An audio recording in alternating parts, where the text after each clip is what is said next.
शाम का वक्त था। अल मदीना की गलियों में सूरज धीरे धीरे डूब रहा था और आसमान एक गहरे नारंगी रंग में रंग चुका था।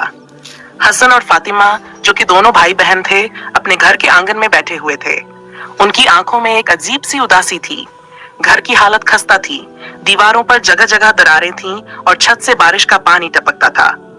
हसन ने अपनी बहन फातिमा की तरफ देखा और गहरी सांस लेते हुए कहा, फातिमा, अल्लाह हमारे हालात कब बेहतर करेगा? हमारे पास न पैसे हैं, न रोजगार, और अम्मी की तबीयत भी दिन ब दिन बिगड़ती जा रही है। फातिमा ने अपने भाई का हाथ थामा। उसकी आंखों में नमी थी, मगर उसकी आवाज में हिम्मत की झलक साफ सुनाई दे रही थी। हसन भाई, अल्लाह की रहमत से मायूस नहीं होना चाहिए। अल्लाह पर भरोसा रखो, वो जरूर हमारी दुआएं सुनेंगे। हसन ने गहरी सोच में डूबते हुए फातिमा की बात सुनी, मगर उसका दिल अब भी बेचैन था। उसने अगले दिन मस्जिद में जाकर नमाज अदा की और अल्लाह से अपने हालात सुधारने की गुजारिश की।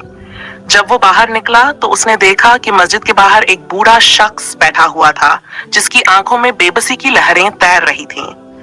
उसके कपड़े मैले कुचैले थे और हाथों में लाठी थी। हसन उसके पास गया और पूछा, बाबा, आप यहाँ इस हाल में क्यों बैठे हैं? बूढ़े शख्स ने कांपती आवाज में कहा, बेटा, मैं यहाँ अजनबी हूँ। मेरा नाम करीम है और मैं अपने घर से बिछड़ गया हूँ। मेरे पास न कोई पैसे हैं, न कोई सहारा। हसन की आंखों में एक चमक आई। उसने तुरंत फैसला किया और कहा, बाबा, आप हमारे साथ चलिए।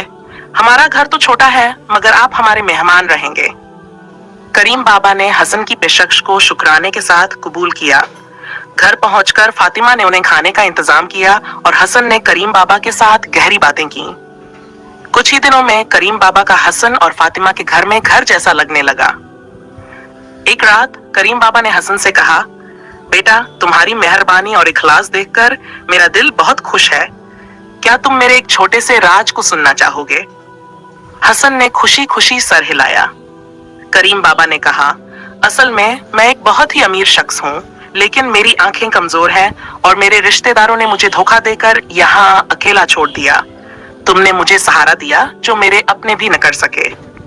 अगले ही दिन करीम बाबा ने अपनी जायदाद और दौलत का बड़ा हिस्सा हसन और फातिमा के नाम कर दिया।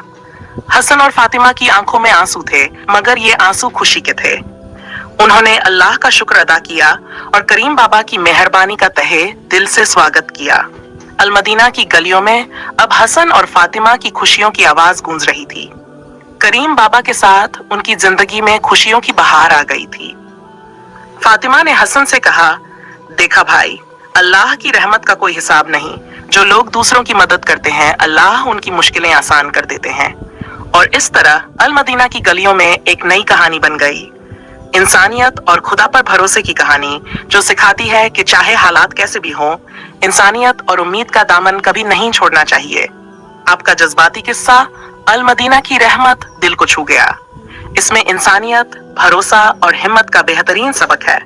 किस्सा अगर अच्छा लगा हो तो चैनल को सब्सक्राइब कीजिए और वीडियो को लाइक कीजिए और बेल बटन को प्रेस कीजिए।